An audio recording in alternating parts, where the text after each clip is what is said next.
Back-to-school savings are officially in session at Tanger Outlets. Shop tax-free August 2nd through 6th and save up to 70% off the latest school styles. The best of apparel, footwear, accessories, and more. Save at Nike Factory Store, American Eagle, Gap Outlet, Crocs, Under Armour, Banana Republic Factory, and hundreds more. There's always something happening. Discover the latest fun and events all season long. Tanger Outlets, your savings destination. You're listening to the Archaeology Podcast Network. Coming soon, Archaeoanimals shower curtains. Please buy the Archaeoanimals pinup calendar, but it's only pictures of Tristan.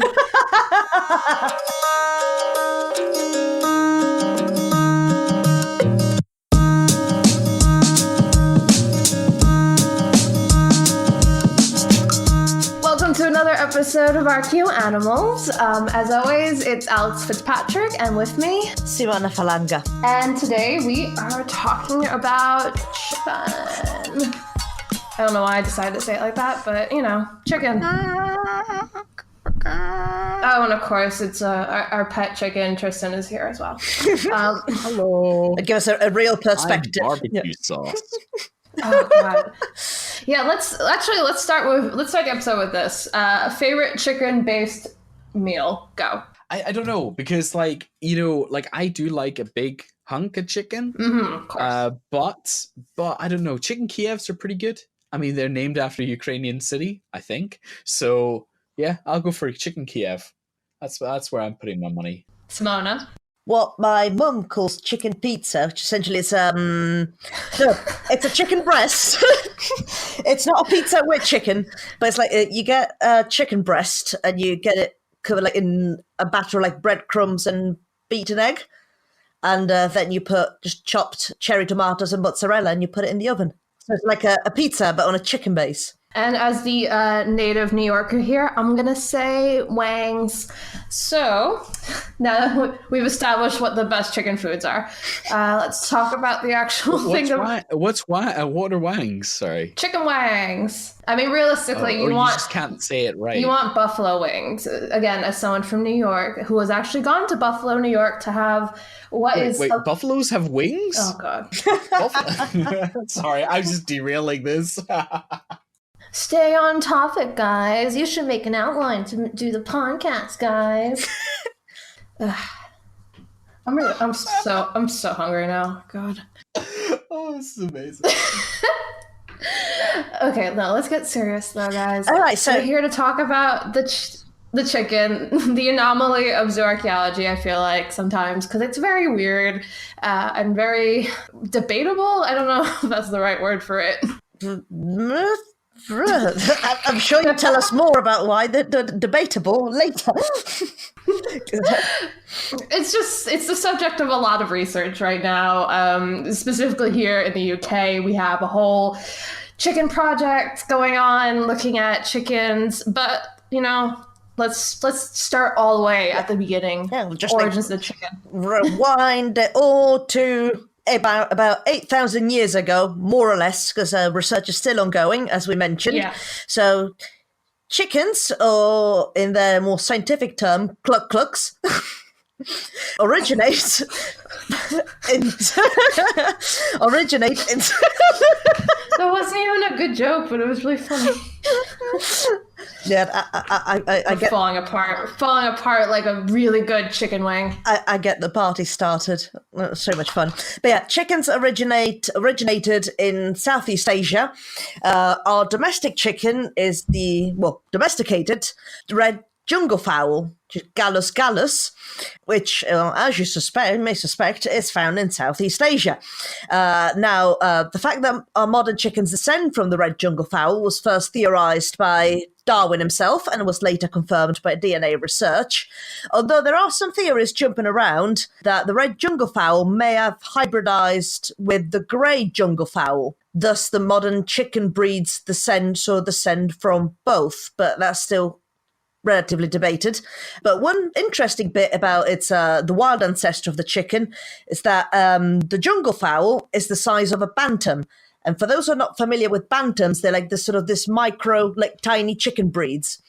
Although the bantams that we get at present day have been selectively bred to be smaller versions of our chicken breeds. So it's an interesting see how like the chickens start off really small, then they got larger as they were domesticated, and now because of like breed fancy, they've gone really small again. Might not actually be that fun. It was interesting to me. So I'm just gonna go cry in the shower while you finish the episode. No, it's okay. I thought that was interesting. I'm just still thinking about how hungry I am for chicken now. It's going to be a real detriment to this episode. But one of the things I actually found really interesting about the whole debate and discussion on the origins of the chicken and how where our modern day chickens come from is the fact that chickens seem to be really, integrated with humans. The way that they were distributed from Southeast Asia, because of course, they're worldwide now. You can't really just say they're in one region. They seem to have been distributed throughout the world mainly due to human influence. So, trade routes through armies, ships, all these kind of things. So you can't really even look at the history of the chicken without also kind of considering how humans have interacted and, domesticated these birds. Well, because I think with chickens, they're a very practical bit of livestock because they don't need an awful lot of attention. You get eggs out of them, you get meat out of them, and they provide you with endless entertainment. Yeah, and that's the most important thing that our ancestors really cared about. They might have done. Yeah, that is true. I'm not 100% sure on the archaeological, evidence with regards to dressing up chickens in little outfits back in prehistoric times. But, hey, absence of evidence. Might have happened. Absence of evidence isn't evidence of absence. Yeah. You know what? You got me there. Checkmate. Oh, what a valid point I just made. Oh, I should. Yeah, they're very easy to keep, so it's no surprise that they spread out so much and people would frequently keep chickens. Yeah, no, exactly. I just think it's just really interesting that the lines between human history and chicken history kind of just merge at some point, so that you really can't extrapolate them from each other, which I think is the reason why we have so many chicken-based products. Just realized how silly that sounds. In academia, because you can explore it from so many avenues, not just zooarchaeologically, but there's people who are looking at it from a more material culture point of view, from more of a art symbolism point of view, from animal histories. It's really, really interesting. But more interesting maybe is the fact that chicken bones look really weird. I just think bird bones are weird. That's completely valid and accurate. Bird bones are horrible, but the one good thing is that chicken bones, I think, are variable enough that you can pinpoint them pretty easily, and then all this other bird bones are bad and light and weird. Yeah, but I guess let's rewind a little, just in case for those who are not aware. So how do you tell a mammalian bone from an avian bone apart? You pick it up, and if it feels really light, you're like, ugh, that's a bird bone. It's a thing I guess if you have a cross-section or just a fragmented remains, a very good indicator is that, as you suggested, birds have pneumatic bones, presuming I've pronounced that right, but they'll have essentially, while mammalian bones tend to be very dense and usually filled with marrow, bird bones will have lots of tiny little air pockets that, as a result, to make them quite a bit lighter, even though I'm not entirely sure if that is the reason that avian bones have evolved that way, but it has to do with flight, the fact that their bones need to be hollow, or more or less hollow for it. But then wouldn't you get that in flightless birds as well? They're just copying. And what makes birds, again, a bit more confusing from the get-go is that, they've looked, morphologically, they look so substantially different from mammals because, of course, they've evolved to fill a completely different biological niche, if you will. So their bones, as a result, of course, look drastically different. And some bones, of course, have been altered so much that they said they take a different name than what we'd call them in a mammalian skeleton. Yeah. I think the main one that I guess everyone is familiar with is the furcula. For the uninitiated, that's the wishbone. And it's just the clavicles that are fused together. So they're nice and, circular-ish. So it's really easy to kind of like see that and immediately go. Triangular. It's the one that you break when you have your chicken roast, which apparently that has been going on from at least since Roman times, because there's actually written record of people breaking the wishbone. I never knew that. That is actually really interesting. And actually really... I was like, oh my God, I said something interesting. You have the Alex stamp of approval. But what's also really interesting, well, not really interesting, more of like just a fun thing to do is if you ever go to a museum that has dinosaur bones, look at the dinosaur skeleton and then compare it to a bird skeleton. You'll see how those two, came from each other. They're very similar bones there. I don't know. I always find that interesting because I'm not a paleontologist, so that's like the amount of dinosaur that I know. But I think particularly chickens, I don't know, the way they look at you, you look at them and you think dinosaur. Because I'm not sure if you've seen, there's a clip, I think, going around on YouTube at some point last year of this cat trying to hunt a mouse. And this chicken just comes out of nowhere and steals the mouse and kills it right in front of the cat. You're like, if chickens had a bit more intellect, they would kill us all. Oh yeah, definitely. we'll add that to the show notes because it's actually a really good video.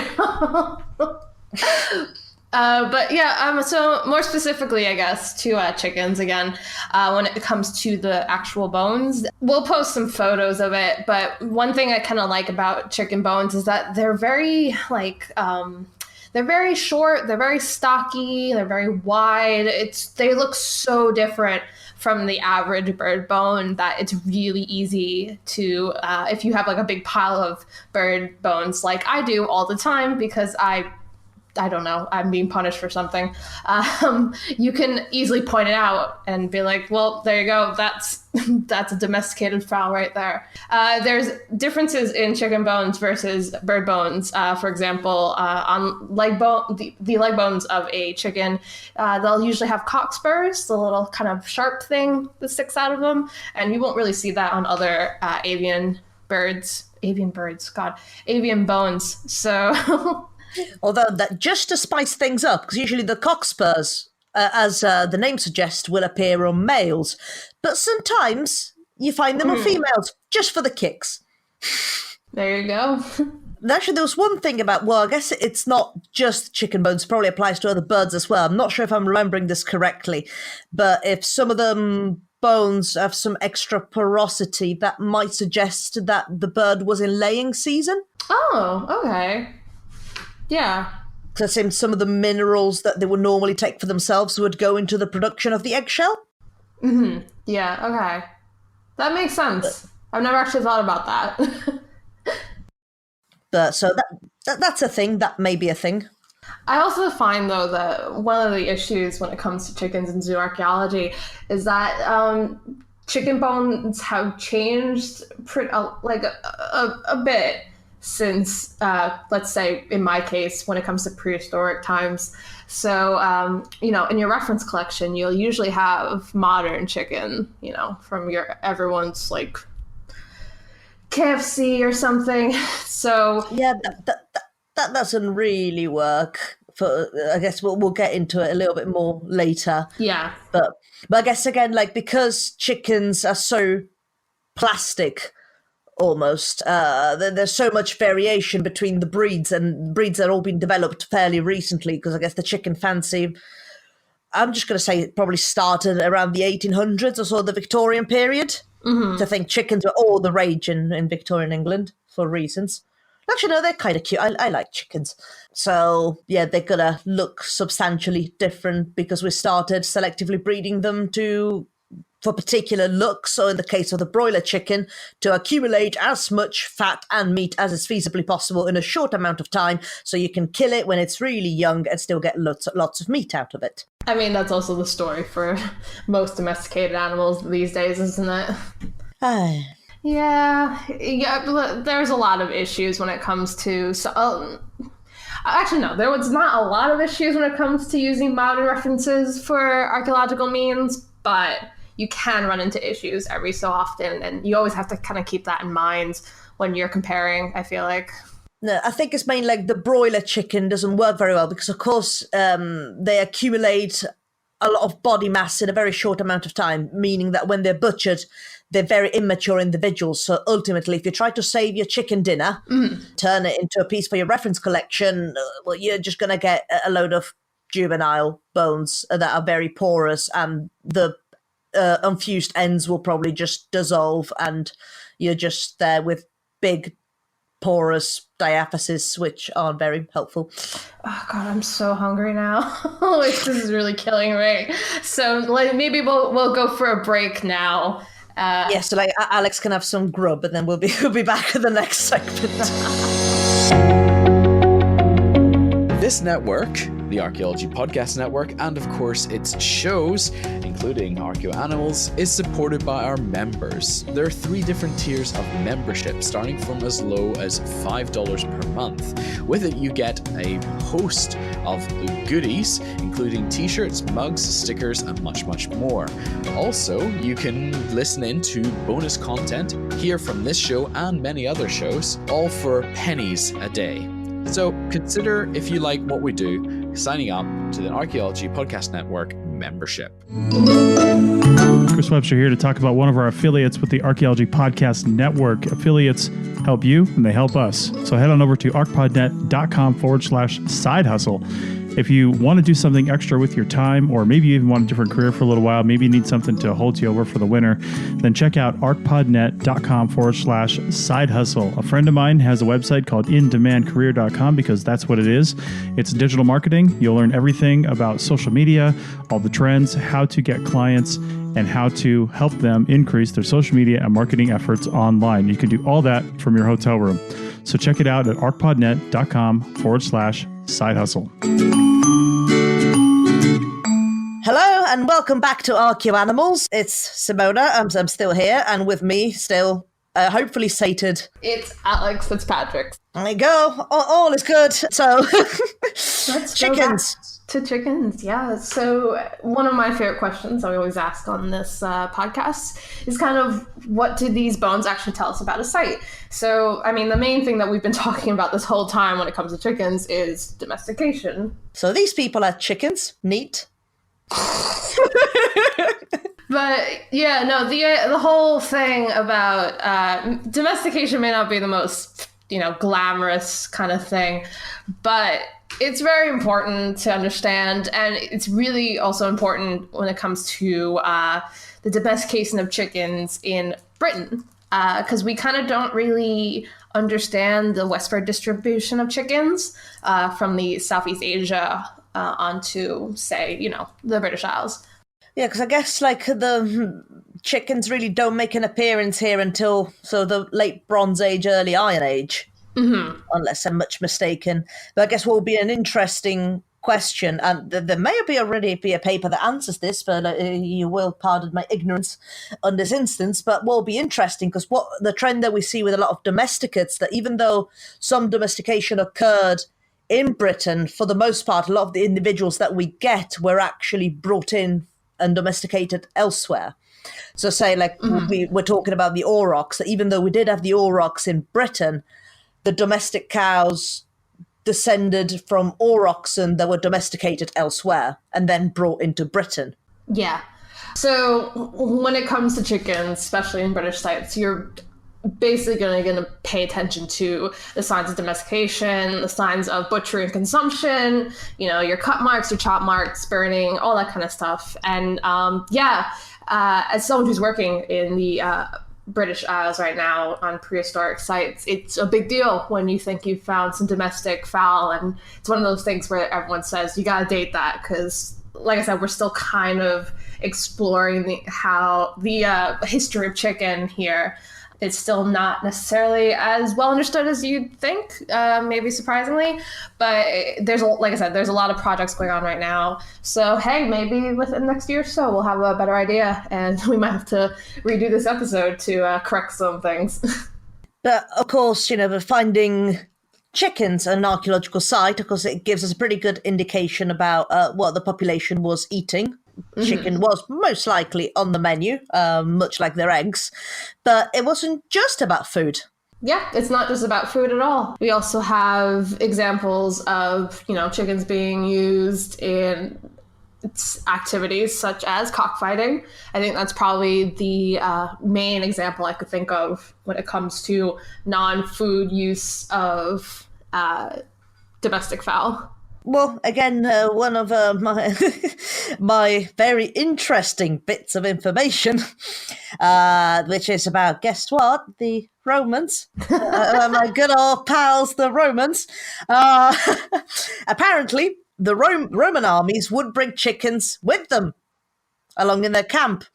And they would use, so if the chickens showed very good appetite, they would take that as a good omen that they were going to have a successful battle. That is very Roman of them. Sorry, I don't mean to disparage the Romans, but, I'm not a classicist anymore. Please disparage away. So I don't have to.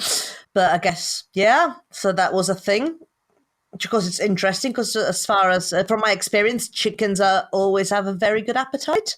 Yeah, I mean, again, with chickens, I think most of the kind of text that we have, well, obviously text is all classical. At least the earliest stuff is classical. So we have a lot of information about how the Greeks and the Romans may have utilized chickens in non-food ways, rituals here and there, like you said, with the Roman armies. Also as funerary goods, that's something you see more when it comes to the more medieval period.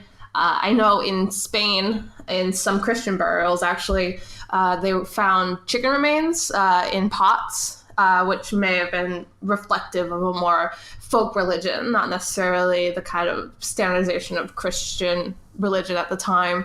So, yeah, I mean, it's not surprising, I guess. I don't know, there's some negative connotations about chickens in sort of medieval Christianity. Well, I mean, that's why I think part of the interpretation for this particular site is that it was part of more of a folk tradition rather than, solely kind of Christian affectation. Yeah, because I guess you if you do a lot of people that converted to Christianity then still ended up just doing their own thing, be like, okay, so what's the religion? Oh, Christianity, okay, yeah, sure, I'm a Christian, and I'm just going to keep on doing my own thing. Yeah, and I think it just really kind of emphasizes the fact that we talked about in the first segment, which is that chickens are so connected to humans in terms of being such a huge producer of domestic goods, food and eggs and everything, that you would probably end up using it in non-food things because it's just so, connected to your everyday life. I mean, and it's also the importance of chicken isn't just in a contextual thing. As in archaeology itself, chickens have become really important as a kind of part of our methodologies. Yeah, because I believe, isn't there not quite a theory, but chicken, particularly so the broiler chicken breed is used to sort of mark the beginning of the Anthropocene? Yeah, so basically, I think we might have explained it before, but just to reiterate, the broiler chicken is basically what our modern day chicken that we use to breed for, mass meat production.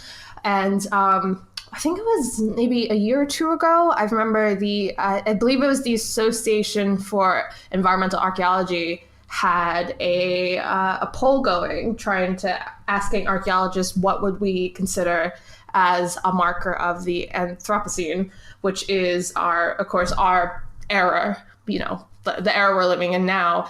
And I can't remember if it won, but I believe it did win. That the broiler chicken was a marker to market. I kind of want to put pugs to mark the Anthropocene. I mean, I think at the end of the day, it's whatever thing that humans really messed up the most, which I think pugs is pretty much up there. in terms of our horrible messing with nature and their bone structure. Oh, it's like that meme that's going around, or that's been going around the internet, to like, of this wolf. Be like, oh, look, some humans camping. I'm gonna get close to them. What could possibly go wrong? And then there's like a photo of a chihuahua or a pug. Basically, kind of to explain this a little bit further, is that using them as a marker to kind of mark the beginning of our era, I guess the era that humans kind of reigned supreme and we had a lot of influence over things. So the way that they explained it is that because we've modified chickens so much over the past, centuries, genetic modifications, the way we breed them, just to mass breed them, and as you said earlier, to get the most meat out of them with, less time. You can see that in the remains of a chicken. And when it comes to future archaeologists and zoo archaeologists who find all of our stuff lying everywhere, of course, that's probably going to be the way that they, differentiate between our contexts and others. Because you'll have the really large, very mature, porous bones. They'll probably be from broilers and thus for meat production. And then you have your various laying breeds. And then you have all the bantams, which again, so they're the really tiny chickens that do also lay eggs. Lay eggs. Well, they lay future hens, I guess. But yeah, they lay eggs, but not as many, and of course they will be a lot smaller, so they do tend to be kept as pets more than anything. Yeah. Silky bantams come to mind. I'll put a photo in the show notes, and they're really cute. They are very cute. I love disco chickens. They're great. What? Silky bantams, or disco chickens as I like to call them. They're great. Because it's just like, I don't know. They are disco chickens. Like, they're completely dressed up, like they're ready to go out in 70s night, like a 70s kind of disco. Yeah, well, it's like you get that with Polish chickens as well. That's the name of the breed. They've got like a little, well, not a mohawk, but they've got like an interesting snazzy hairdo going on. Oh, just the feathers on the top of their head. But actually, that cranial vault that they've got, what that's actually due to, they've got a hernia in their brain that creates that particular shape. So I'm not sure how pleasant it is for the chicken. I'm sure the chicken is fine, but yeah, it's a hernia. That's a lot of things that we do to animals. Like, when they look a certain way, it's usually because we've kind of done something that's quite not so nice. Yeah. Well, that's the thing. Like, it's got to sound like I'm again, so like, fancy breeds of that, but it's not that at all. It's just it's not particularly cool when we selectively breed an animal regardless of their welfare. Mm-hmm. If that makes sense. It's like that's an extreme ideological opinion. No, but I think you're right, because ultimately, well, I think it's difficult to argue with it, like, morally. I think there are certain things that you can say with regards to how we've treated animals in the past, which demonstrates that we're not very good caretakers. But we're at a situation now where certain animals are in need of human support because we've messed them up so much that perhaps we actually might need to intervene to undo our meddling thus far. What would you say? Well, there is a trend sort of reverting to that, because I'm seeing like a lot of them, because I guess the very blatant example is one with dogs. I think there's been a lot of like articles even on the internet of how like established breeds that are a couple of 100 years old looked drastically different at the turn of the 20th century than they do nowadays, because their traits have been just exaggerated to the point in which the animal is unhealthy. And that's inherently the problem, because sure, like, selectively breed the animals, create all these nice breeds, but not in a way in which the animal is unhealthy, because that's not cool. But there's been a trend to sort of revert back to how the breed originally looked like when it was first developed. And that's good. It's a step in the right direction. I like the goth chickens that are all black. That's my addition to this whole conversation. But now that we've gotten to the ideological stuff, I think it's time to take another break. And after this, we will have another segment.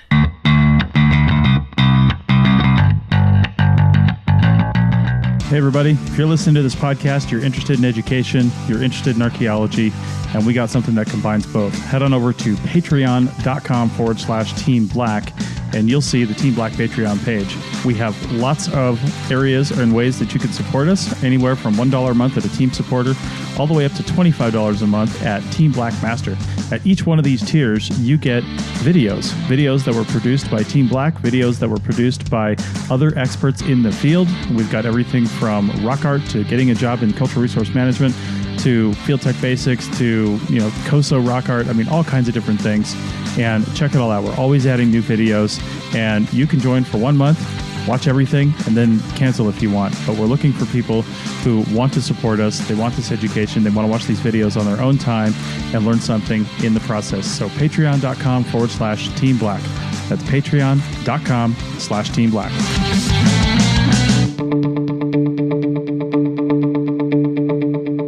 Hey everybody, Chris Webster here from the Archaeology Podcast Network to talk about Timular, one of our affiliates. Head over to arcpodnet.com/Timular. Click through there and you'll see this 8-sided cube that I use for tracking all my time as a project manager, all my time between the Archaeology Podcast Network and everything else I do.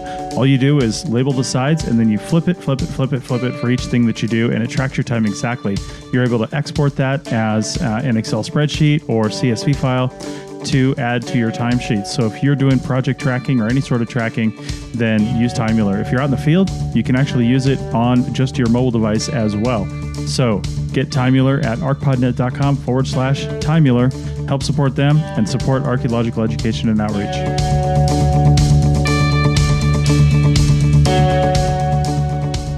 And we're back with Archaeoanimals, and we're talking about chicken. So let's get into some particular case studies. So we kind of mentioned it previously a lot, and it's because it's probably the biggest research project that's about any animals so far, and it's the chicken project. So, because the chicken project is truly just a gigantic project, because it spans so many different universities and disciplines, because it doesn't really look just at archaeology, but it's got sort of data and research feeding from like anthropology, art history, to genetics, philosophy, and biology. So it's pretty big. Yeah, it's it's funny because it's so big, yet we couldn't find anyone from the project who had time to be on this podcast. Oops. We're all busy. We got some case studies. We do have some case studies, but what I wanted to say about the chicken project, that's my favorite thing in the world, is that it's not just like you said, it's a lot of disciplines, and it also includes like art history, and I know that they've done loads of events, and if you are in the UK, actually, we'll put a link to the project's website in the show notes, but they do have some forthcoming events coming up. They do events all over the UK, and I know they did an event a couple years ago where they had like a whole like comedian come and do like a whole routine about chickens. So what are their events usually about? I've not heard of it, I must say. No. Yeah, I actually, because I only found out about it because I ran into some of their postdocs at a conference a couple of years back. But it sounds like they do a lot of really interesting stuff. So definitely check out the link in the show notes and see if they're doing an event near you, because it sounds like they do a lot of really cool and interesting outreach stuff. Hey, I mean, who doesn't want to hear chicken jokes? And also, it's great that they're doing this as well, because chickens have been part of our lives for so long, but really until now, until the chicken project came about, they weren't really talked about as much. So yeah. No, yeah, definitely. And I think it makes sense though. Like we've said like a million times, I think in this episode now, chickens and humans are really, interconnected with our histories. So it does make sense that you're going to have, not just archaeology and anthropology, but also art. You have biology, philosophy. It's a huge undertaking, and it's just really cool. And I hope that we get more like really big, expansive projects like this for other animals and stuff, mostly because I'm going to need a postdoc soon. So Right. Hashtag give Alex a postdoc, please. Please give me Please. a postdoc. Please. Thank you. But the other case study I pulled up because I just like the title of it, which I think you saw, which is just how an ancient pope helped make chickens fat. It's extremely good because I'm also really interested. I mean, we did talk about it earlier in the episode, but I am really interested in kind of how all these, especially the domesticated animals, kind of get modified over time because we're, busybodies who need to change every animal on the planet. And change them into something that suits our needs the most. Yeah. Yeah. And also fat chickens are just hilarious. So I hear a cat. Well, you are talking about chickens a lot. So, and Bastard does love chicken. Boo, my cat, also loves chicken. But that should have been a case study. I feel like we should have just talked about how much our cats love chicken. Bonus I episode. think we're missing out. I could do what's it called, like ASMR, the sound videos. Yeah. Just that of like a cat eating chicken. Oh, we should do an ASMR bonus episode. This is a really long advertisement for people to become members because we will do ASMR. Tristan, write that down. We're going to do an ASMR bonus episode. Bastard and Boo eating chicken. Well, no, hate that. No, stop. Ew, no. So it's okay if the cat does it, but if I start doing it, it's wrong. Yeah, because the cat is cute and I want it in my life.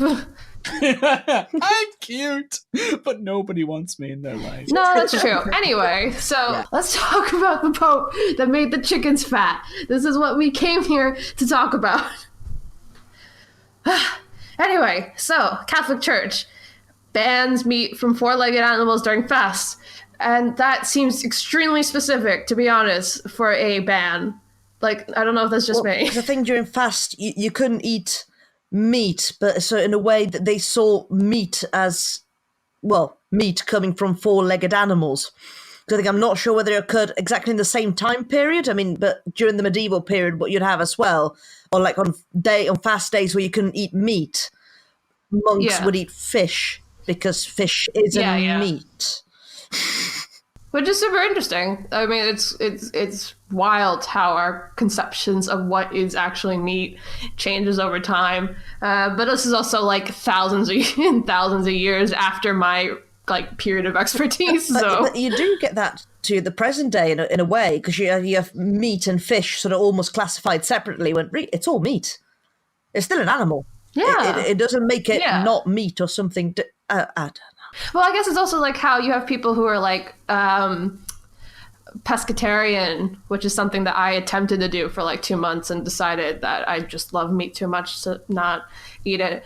But, the fact that we kind of just differentiate fish as its own weird thing, and that's okay to eat, but not meat. No, I think I know what you mean, though, that they are because fish don't seem to do much. Wow. Huge slam on fish out of nowhere. Just stressing on seem, because of course we are judging fish of what our conception of intelligence should be in an animal. I'm sorry to all our fish listeners.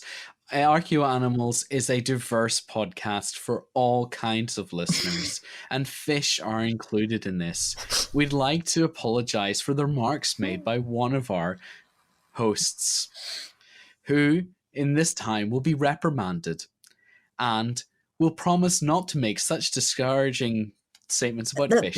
Yeah, wait until our actual fish episode. I can't speak English this evening. That's the opposite of what I'm trying to say. It just was saying that people will generally view it that way. We broke Simona. No. I'm just a girl sat geez. in a sitting room with her Bambi PJs. Please. It's okay. No, I forgive that you, was the but- opposite of what I was trying to say. It's just that like people tend to think, oh, the fish don't do all that much because we're judging with our conception of what intelligence should be in an animal, which of course is not necessarily the case. Yeah, no, that's fair. I get that, yeah. Please, fish listeners, do not be offended. I was trying to say something nice, but I've clearly forgotten how to English.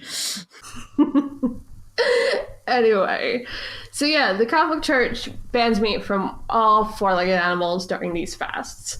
But of course, chicken, as we know, for the most part, have two legs. If you have a four-legged chicken, please send us photos at Archaeoanimals on Twitter, because I'd love to see that. I love weird animals like that. But because chickens have two legs, they become hugely popular. Yeah, which incidentally, it's been argued that so this may have led to an increase in size to have chickens that bore more meat. And potentially laid eggs all year round as well. Yeah, which, to be fair, I didn't realize chickens didn't do that already. I had no idea myself. Oh, God, I'm such a bad zooarchaeologist. But, sorry, I don't know the exact egg-laying schedule of domesticated chickens. Yeah, please forgive us, zooarchaeology gods. But yeah, no, so you get these bigger, fatter chicken, you get more meat out of them, they're laying eggs more, you're increasing the amount of chicken. And then archaeologically, we also see it in that the number of chicken bone remains seems to double, which is pretty cool. And also, I'm so hungry for chicken again. now, I might actually die.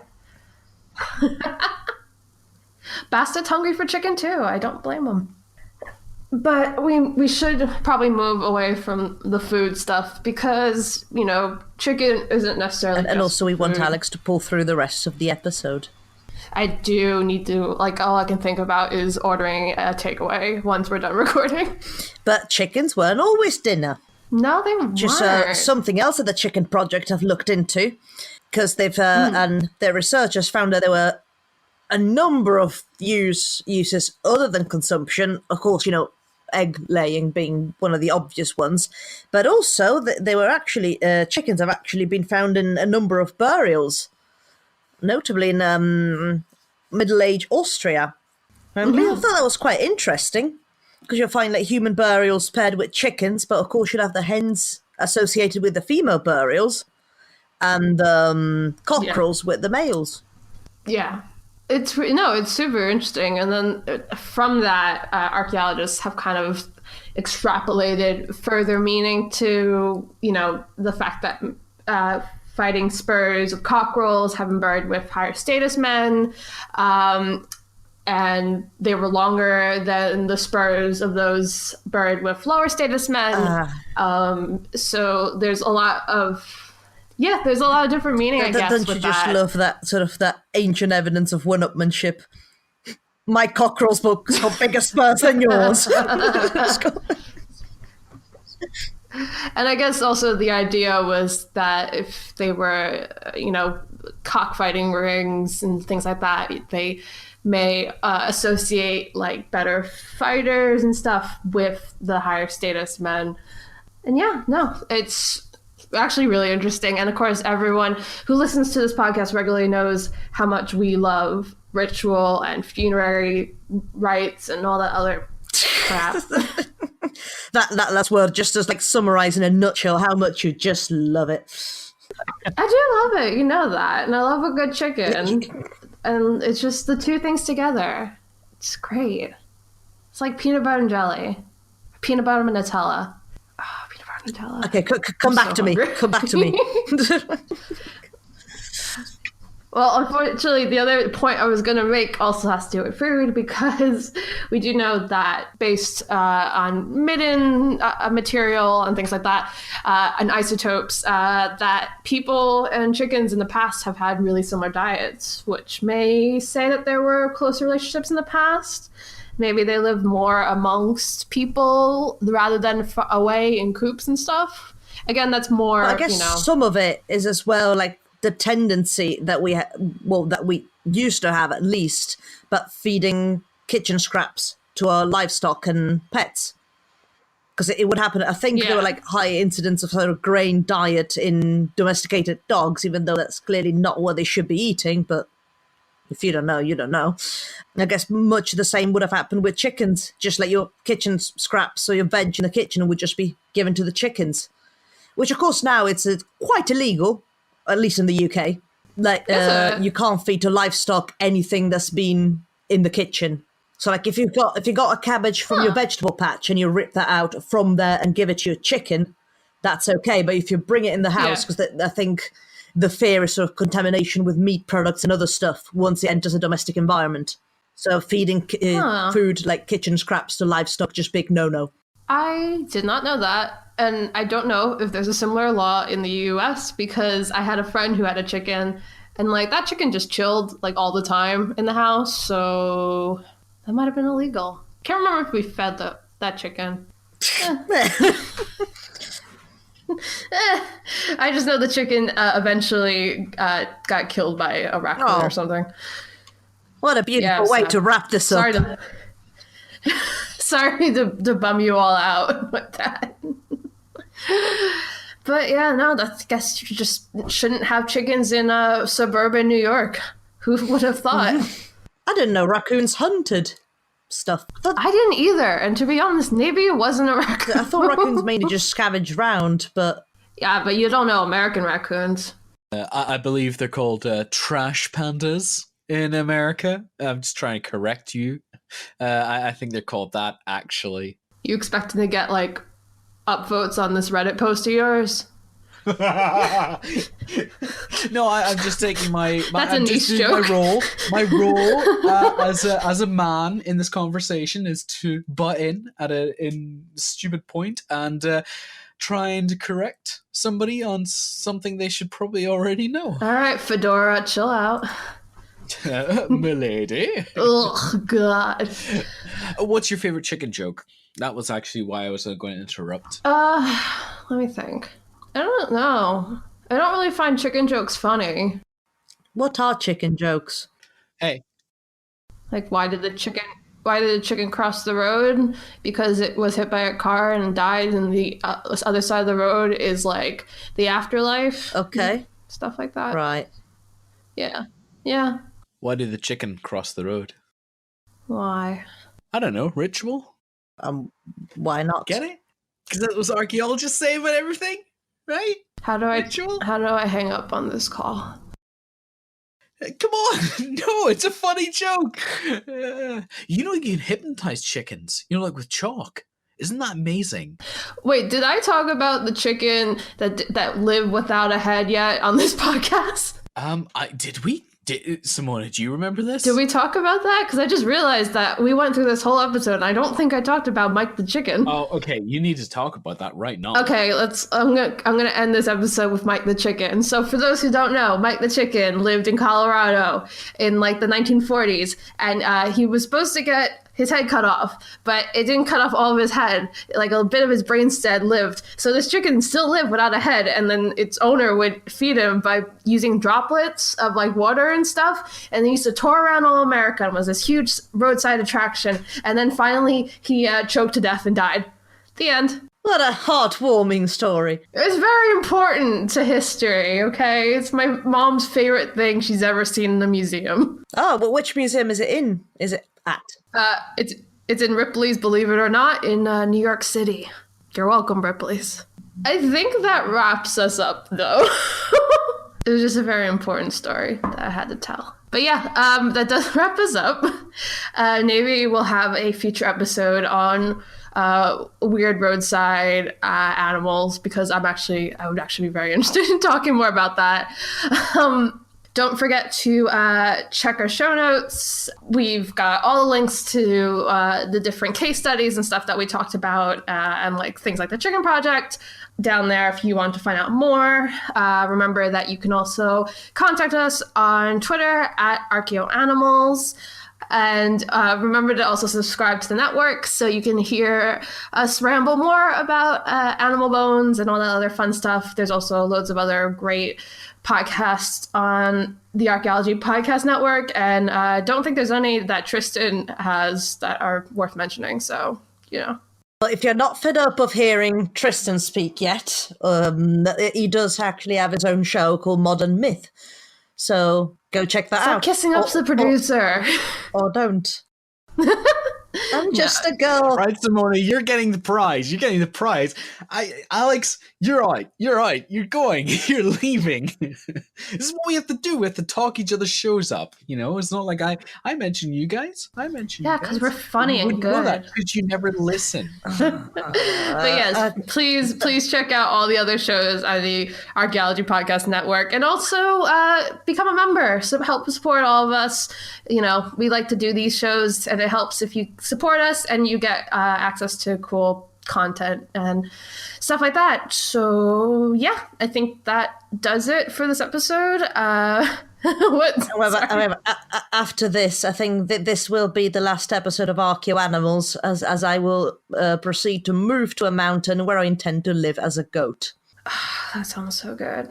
Jealous.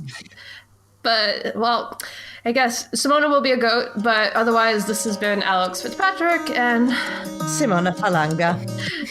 So yeah, I'll pack my bags. We'll see you next time on the next episode of Archaeoanimals.